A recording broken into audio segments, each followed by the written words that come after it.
noches, compañeras, compañeros, una vez más, un abrazo fraternal. Bienvenidos, bienvenida a este espacio, a este lugar de encuentro, a este lugar de debate y de difusión de las ideas, los combates, las luchas de los pueblos del mundo. En esta ocasión vamos a volver sobre Ecuador. Vamos a volver sobre Ecuador porque están ocurriendo cosas que son bien interesantes, que han sido miradas desde el resto del continente y desde el resto del mundo. Ecuador pareciese ser un laboratorio, un nudo. Hay expresiones que se reproducen en otras partes del actual capitalismo que están bastante concentradas. Y tiene una historia y una tradición reciente de lucha de masas que es bastante importante. Para esto, en este momento vamos a conversar una vez más y le damos la bienvenida a Alejandro Río. Alejandro es militante del Partido Comunista del Ecuador y pertenece a la Comisión Nacional de Reorganización del partido. Entonces, Alejandro, muy buenas tardes y yo comenzaría preguntándote para que nos vaya informando también y además compañeros y compañeras que no conocen, ¿qué es lo que es el Partido Comunista del Ecuador? Hola Marco, muchas gracias por la invitación. Qué grato volver a vernos. Bueno, respondiendo rápidamente a tu pregunta, el Partido Comunista del Ecuador como organización es un espacio en la actualidad, un espacio de reflexión y de formación política que busca por sobre todas las cosas fortalecer a las bases sociales, teniendo siempre un discurso de clase trabajadora, que es de donde provenimos todos, y teniendo siempre como punto de partida el marxismo-leninismo. Entonces, en este sentido, es crucial entender que el Partido Comunista en el Ecuador, aparte de haber afrontado diferentes desafíos a lo largo de la historia, desde su formación en 1926, luego en su separación en 1931, pues ya comenzó a mantener un espacio de reflexión y de cuestionamiento luego de todos los procesos que tuvieron que ver con la caída del muro de Berlín. En este sentido, el Partido Comunista en la actualidad mantiene un sentido de reivindicación de los derechos laborales, de los derechos sociales, derechos humanos y sobre todo una visión política encaminada al sentido de pertenencia de una clase que ha sido explotada a lo largo de los años. Eso a breves rasgos es lo que te puedo comentar sobre el Partido Comunista de Ecuador. Muchas gracias, me parece que va a ser importante para que nos vayamos situando y porque con quienes conversamos nos interesa mucho saber efectivamente cuál es su trinchera, ¿ah? Es importante y nuestro medio de comunicación, nuestro colectivo, al reivindicarse como comunista también, busca establecer lazos con las distintas organizaciones del movimiento comunista internacional y de América Latina. Y entendemos también, ¿no es cierto?, que el Partido Comunista del Ecuador ha sido parte protagonista de estas luchas que comentábamos se han realizado en el último tiempo, desde hace un par de décadas, ¿ah? Desde hace un par de décadas ya que el pueblo ecuatoriano viene sorprendiéndonos con alzamientos, con desbordes, derrocado gobiernos, ha dado bastantes lecciones para el resto de América Latina. Y ha provocado algunas transformaciones en alianzas. Se expresa al parecer ahí una alianza del movimiento popular y del movimiento indígena que es bastante fuerte, siendo aparentemente componentes diferenciados, pero están unidos dialécticamente también en la lucha por las transformaciones necesarias del Ecuador. Y en relación a esas luchas, ¿no? Alejandro, últimamente ha habido un impresionante paro, una impresionante movilización por la duración, podemos decir que ha sido efectivamente algo muy extraordinario, pero que ya ha culminado. Y quisiéramos, para comenzar o para seguir con esta conversación, preguntarte por la valoración, la evaluación, el balance que ustedes hacen de este reciente movimiento popular, de este paro. Sí, en efecto, de hecho, el Partido Comunista tiene una historia así de vinculación, de organicidad con diferentes frentes de masas, con diferentes organizaciones sociales con las que nos vincula el deseo de cambiar este país. En este sentido, tenemos que tener en cuenta que el obrerismo es internacional y siempre todos los partidos comunistas nos debemos a este sentido internacionalista porque es la fuerza, es el sentido de entender a nuestros hermanos, nuestras hermanas y hermanos a lo largo del mundo que también son explotados y que en realidad la posibilidad de organizarnos es lo que nos permite avanzar y lo que nos permite resistir. En el caso de Ecuador concretamente, nuestro vínculo con las organizaciones sociales, sobre todo con las organizaciones campesinas, tiene larga data. Parte del Partido Comunista fue la Federación Ecuatoriana de Indígenas, la FED, que tuvo referentes internacionales. Tuvimos a Tránsito Amaguaña como máxima dirigente, a Dolores Cacuango. Entonces, por mencionar algunas en este caso, que en realidad significaron el vínculo del Partido Comunista con el espacio agrícola, con el espacio agrario, con las comunidades, con los comuneros. Y eso yo creo que se ha mantenido a lo largo del tiempo. La convocatoria que hizo la CONAIE para esta huelga que duró exactamente 31 días en el Ecuador, significó también vincularnos a este momento, ya sea con apoyo, ya sea convocándonos, organizándonos para ayudar directamente a los compas en las manifestaciones, para acompañar en las manifestaciones, o también para hacer recolección de vituallas, para ayudar, sobre todo a las comuneras y comuneros que estuvieron en Imbabura que fueron cercados por los militares. Porque, bueno, si bien es cierto, esto lo vamos a desarrollar ya en el transcurso de la conversación, me adelanto un poquito, em, las movilizaciones llevaron a entender que el pueblo ecuatoriano, si bien es cierto, está cansado, mantiene un cierto nivel de desorganización porque quizá no encuentra claridad, por lo menos los sectores urbanos no encuentran claridad frente a cómo resistir los embates de este gobierno neoliberal profundamente represor, ¿no? Es interesante ver más bien cómo organizaciones sociales de hermanos partidos, por ejemplo, el Partido Socialista, de la CONAIE como tal, mantuvieron un nivel de diálogo y de vínculo para fortalecer y para mantener el paro durante 30 días, que es algo muy difícil, es muy complejo, y sobre todo teniendo en cuenta que quienes estuvieron en primera línea fueron hermanos de Imbabura, que perdieron ojos, sufrieron heridas graves, hubieron 3 muertes.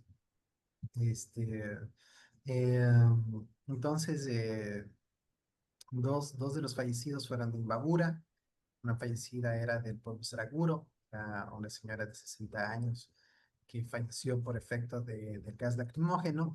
Y esto se debió a cómo el aparato represor del Estado ejecutó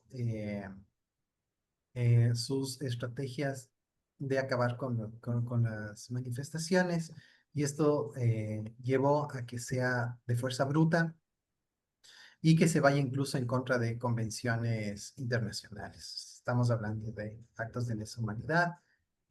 Hay evidencia en videos sobre estas agresiones.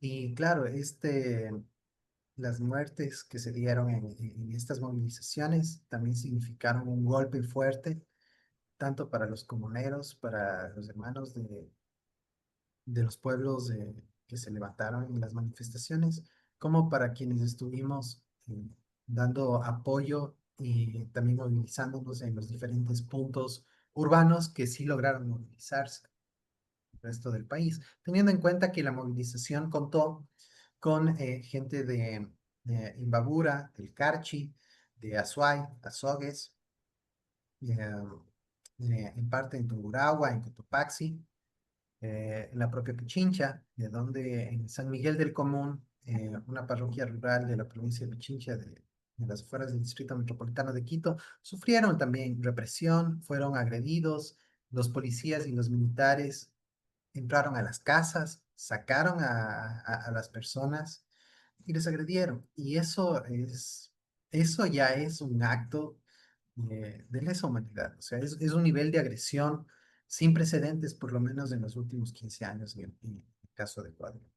Y esto muestra también a qué tipo de gobierno nos estamos enfrentando. O sea, se trata de un gobierno profundamente agresor, profundamente represivo y que no busca bajo ningún concepto el diálogo, sino que busca sacar adelante sus políticas, las mismas que están vinculadas con las recomendaciones que siempre manda el Fondo Monetario Internacional para desembolsar dinero. Tengamos en cuenta que a Ecuador me parece que está entre el tercero y el cuarto país con más deuda con el Fondo Monetario Internacional y eso tiene mucho que ver con la línea que toman las políticas que está ejecutando el gobierno de Daniel Noboa. Perfecto, esa es la situación en que se va desarrollando y cómo se expresa y las causas por las que llegamos a este paro, que fue convocado en primer lugar por la CONAIE, según entiendo, y se fue extendiendo a demás expresiones populares. Bueno, tú nos hablabas de la situación un poco característica del gobierno, ciertas debilidades del movimiento popular, eh, y para adelante, ¿qué viene? ¿Ah? Porque generalmente, no pasa siempre, pero generalmente después de estos movimientos importantes de lucha, cuando no se logran los objetivos más avanzados del movimiento, hay un cierto reflujo, ¿ah? Hay un repliegue que puede durar más o menos tiempo. ¿Cuáles son las perspectivas? ¿Cuáles son los desafíos que enfrenta el movimiento popular ecuatoriano para los próximos tiempos? ¿Y cómo enfrentar esos desafíos? Yo creo que es interesante también analizar frente a tu pregunta, es analizar los aspectos positivos y los aspectos negativos. Si bien es cierto, los aspectos negativos, dentro de los aspectos negativos de las manifestaciones, fue que no se logró a masificar la protesta durante todo este mes, justamente por una estrategia de descentralizar el las manifestaciones, pues, el gobierno con Noboa a la cabeza se fue para Cotopaxi, dejó de lado Carondelet y luego estaba la vicepresidenta en Otavalo, una de las razones también por las que las manifestaciones fueron muy poderosas allá. Y el presidente se mantuvo de viaje, esto buscando una estrategia de descentralizar y de evitar la aglomeración que pasara con sus antecesores, tanto Moreno como Lazo. Y si bien es cierto, no se logró el objetivo principal que era acabar o que se derogue con la medida que buscó reducir, que quitó el, eh, el valor subsidiado del diésel, sí sirvió para entender y para analizar que por lo menos Novoa tiene un manejo que es mediático. Y cuando me refiero a mediático, pasa por las redes sociales. El tema de redes sociales implica la fortaleza para el gobierno de Daniel Noboa, porque ellos tienen ya sea lo que se llama granjas de troles o tienen cuentas ficticias que aupan la imagen del presidente a pesar de que es un presidente profundamente callado, es un presidente que no cuenta con el carisma o la posibilidad de reconocerse como un líder. Entonces, si bien es cierto, no se lograron derogar estas medidas que se emitieron en el decreto ejecutivo 126, que era la eliminación del subsidio al diésel, sí demostró que Novoa solo tiene fortaleza en el ámbito de las redes sociales. Si bien es cierto que esto influye en las nuevas generaciones de votantes, esto no implica a las generaciones que ya tenemos esta experiencia o esta transición analógica, ¿no? Que todavía mantenemos esta visión de, eh, a ver, algo está mal.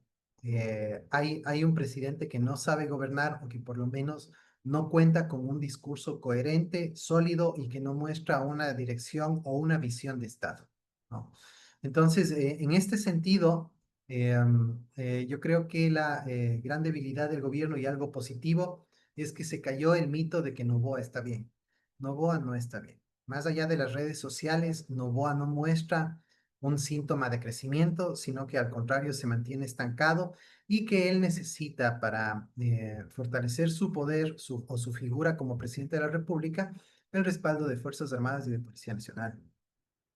Estos también son los aparatos que generan, que buscan generar por lo menos miedo en la población que está desorganizada. Mientras que en la población organizada tenemos claro que esto es una muestra de gran debilidad y de falta de capacidad de lo que implica manejar un Estado, de lo que implica ser un estadista. Un aspecto positivo fue que se quitó la venda, se quitaron las vendas a las personas que no entendían cómo estaba manejándose la dinámica del gobierno. Y la dinámica del gobierno claramente es o corresponde a un sentido clientelar y populista, donde se hacen propuestas de bonos o donde se hacen propuestas de obras públicas o donde incluso se movilizan a los ministerios para que cumplan con sus deberes. Entonces es interesante porque en algunos espacios de análisis se habla que por lo menos el paro hizo que el gobierno nacional trabaje lo que no trabajó en 2 años y medio, que trabaje en 30 días. Es interesante y a la vez es profundamente triste porque en realidad estamos viendo que el nivel de abandono por el que atraviesa el Ecuador es profundamente devastador. Y yo creo que también como aspecto positivo es interesante ver que se mantiene, por más que no haya sido una movilización o una convocatoria masiva a nivel urbano, se ve que hay un nivel de resistencia porque el paro como tal no acabó. Se mantiene la vigilancia, se mantienen las mesas internas de las organizaciones, sobre todo sociales y comunales, para dar seguimiento a todas las políticas que haga el gobierno de Daniel Noboa. Sí, con respecto a lo que comentaste, sin duda, el gobierno, en condumio con el Consejo Nacional Electoral, sacaron una consulta popular express, ¿no? Increíblemente rápida, que intentó incluso saltarse los dictámenes o las recomendaciones de la Corte Constitucional, lo cual deja entrever que aquí hay un interés que pasa más allá de un deseo de construir un Estado. Aquí lo que quieren es sacar adelante leyes, sí, como sea, incluso y respetando la constitución vigente. Entonces, el 16 de noviembre, el 17 de noviembre, está convocado esta consulta popular de 4 preguntas. Una de las preguntas tiene que ver con que si el ciudadano ecuatoriano está de acuerdo o no con que haya bases extranjeras en territorio nacional, ¿no? Tenemos en cuenta o se puede leer cuál es la intención del gobierno con esta pregunta y hacia dónde apunta su visión política a nivel de soberanía, que para el Estado no hay, que para el gobierno actual no hay un sentido real de soberanía y con respecto a sus políticas internacionales y a quién agachan la cabeza, que hay que ser claros y hay que precisar esto. La otra pregunta tiene que ver con el tema de si es que está usted de acuerdo con el manejo o la apertura de casinos en hoteles para que se dinamice la economía en el Ecuador. Esto es claramente también un sentido que busca beneficiar a grupos, incluso grupos que están en el margen de la legalidad, que ya están en la ilegalidad y que tienen que ver con blanqueo de dinero, blanqueo de capitales. Tengamos en cuenta que el Ecuador actualmente es uno de los países por donde pasa la distribución de drogas y narcóticos para los diferentes puertos del mundo. Y eso es una realidad y se sabe. Y es más, se tiene claro y se han evidenciado diferentes momentos que contenedores que llevan drogas y narcóticos han provenido de contenedores de banana. Y que tiene que ver mucho con el principal flujo económico de la empresa Novoa, ¿no? De la Corporación Novoa, que es la exportación de banano. Entonces, yo creo que no hay que ser muy especialista para tener en cuenta hasta qué nivel de desinstitucionalización está el Ecuador. Estamos en un momento crítico, incluso por los niveles de violencia. Algo que hay que tener en cuenta también es que hubieron coches bomba justo días previos a que se levante el paro. Y esto tiene que ver con también estrategias militares para desinformar, sobre todo para desinformar por la vía de los medios corporativos que respaldan el discurso y la visión neoliberal del gobierno. Entonces, yo creo que son fenómenos sociales y sobre todo comunicativos que tienen que ver por cómo empezó a movilizarse el gobierno ante el derecho a la protesta legítima sobre todo de las comunidades de Imbabura, Cotopaxi, Azuay, Azogues, incluso en el Oro. Y aparte de eso, el nivel de violencia con el que está viviendo el Ecuador. Un dato que es necesario tener en cuenta a nivel internacional es que este es el año más sangriento en la historia republicana del Ecuador, ¿no? Entonces, no es algo que se escapa a las manos. Cada día hay masacres, cada día está muriendo gente y estamos ante gobiernos indolentes. Gobiernos que han tenido, si bien es cierto, vínculos con el Fondo Monetario Internacional, también han sido gobiernos que claramente han estado vinculados con mafias y que están eh, buscando crear leyes para privilegiar a quienes blanquean el dinero. Por no decir a la gente que está incluso dentro de las empresas del que ahora es presidente del Ecuador. Perfecto, nos pinta un escenario efectivamente del capitalismo actual. ¿Ah? Eso nos podemos dar cuenta de que, y quizás podemos decir capitalismo concentrado, porque los niveles de imbricación de la lumpenburguesía, el narcotráfico y el Estado están Ujú. llegando a niveles evidentes, ¿no es cierto? Se conforma una especie de triada eh, en el poder que va eh, destruyendo incluso la democracia liberal, la que no es la que nosotros defendemos, incluso esa democracia liberal se está haciendo evaporada y cada vez más irrespetada. ¿Por quienes debiesen, se supone, más respetarla que son los que la defienden? Y eso está ocurriendo también en otras partes del continente y del mundo. Y frente a eso, Alejandro, así, concentradamente, ¿cuáles son las tareas de los revolucionarios, la revolucionaria en el Ecuador en este contexto y para el futuro inmediato? En este contexto es primero organizarnos, tener en cuenta qué es lo que se está dando a través de analizar los discursos presidenciales, a través de analizar los discursos oficiales del oficialismo, de las diferentes carteras de Estado y de ver qué es lo que están diciendo los medios corporativos y para empezar a hacer una criticidad desde ahí. Porque claramente las noticias o la información no viene de forma transparente. Entonces lo que tenemos que hacer es organizarnos y empezar a analizar qué es lo que está dándose, qué es lo que está suscitándose a nivel de los medios. Segundo, empezar también a fortalecer los acuerdos con las diferentes organizaciones hermanas para mantener vigilia y sobre todo vigilancia, porque algo que se está hablando es la posibilidad de fraude en la consulta popular. Incluso si llega a ganar el no, puede el gobierno junto con el Consejo Nacional Electoral pueden decir que ganó el sí y van a inventarse cifras. De hecho, hay dudas con la legitimidad del triunfo de Daniel Noboa como presidente de la República. Entonces, yo creo que no es extraño que este sea uno de los posibles escenarios. Por lo tanto, para nosotros como organizaciones de base, es necesario tener claro qué es lo que está haciendo el poder como tal, cuáles son las posibilidades de nosotros y nosotras en el ámbito organizativo para hacer frente a todos estos embates capitalistas y de mantenernos siempre listos para eventualmente salir a las movilizaciones, porque si bien es cierto que terminó el paro de manera coyuntural, quedan abiertas las mesas para analizar constantemente qué es lo que está sucediendo a nivel nacional, para analizar qué es lo que está sucediendo a nivel de comunidades y en las regiones y en las provincias.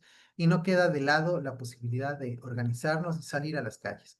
Porque si este gobierno piensa que con el uso de la fuerza letal de policías y fuerzas armadas pueden acabar con el Ecuador, pues yo creo que están equivocados, porque el poder del pueblo está en la organización y eso es hacia donde propendemos todos nosotros, tanto las organizaciones sociales como nosotros como Partido Comunista del Ecuador. Y eso yo creo que es fundamental para tener en cuenta de también hacia dónde va nuestra línea. La idea es organizarnos, mantenernos críticos y de poder hacer frente a los bulos con los que el oficialismo se maneja, ¿no? Porque tengamos en cuenta que también tienen una mayoría en la Asamblea Nacional, en el Parlamento, y desde ahí hacen y deshacen leyes como quieren. Y hay serios cuestionamientos y hay un montón de violaciones a la Constitución de la República del Ecuador que llevan a entender cuáles son las intenciones del gobierno. Una vez más, las intenciones de este gobierno se manifiestan en intereses corporativos, en intereses de beneficios con acuerdos diplomáticos con Estados Unidos y con intereses de privilegio o de sacar beneficios como grupo empresarial, como lo es Corporación Lobo.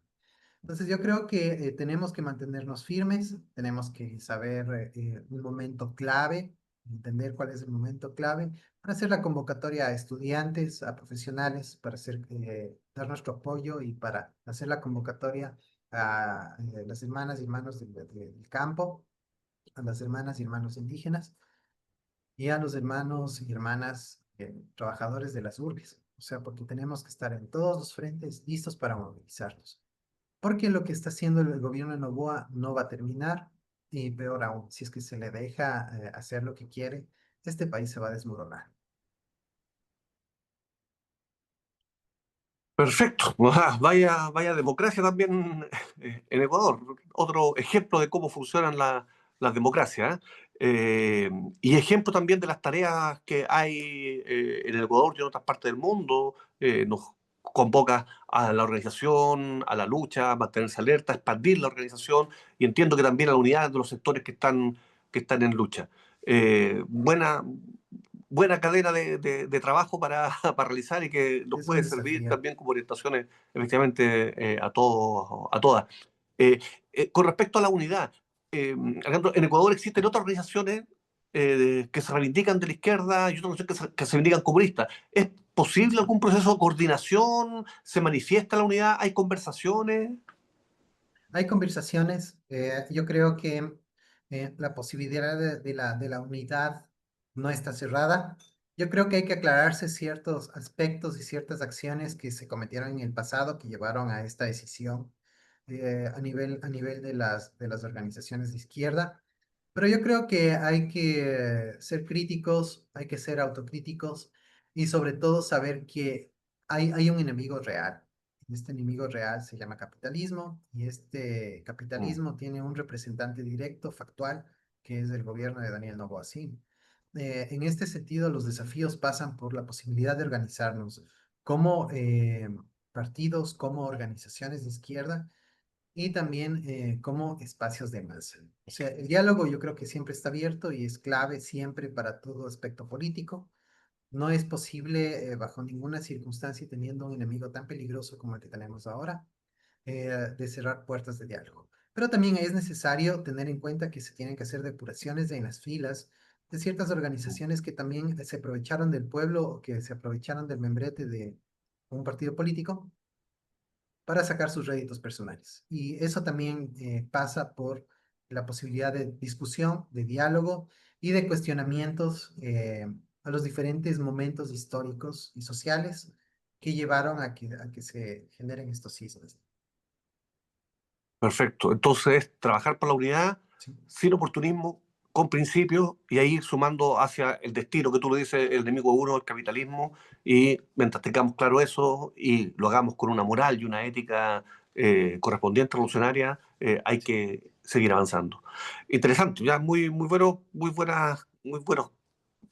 lineamientos que efectivamente me parece que pueden servirnos en hartos países del continente donde hay situaciones más o menos similares.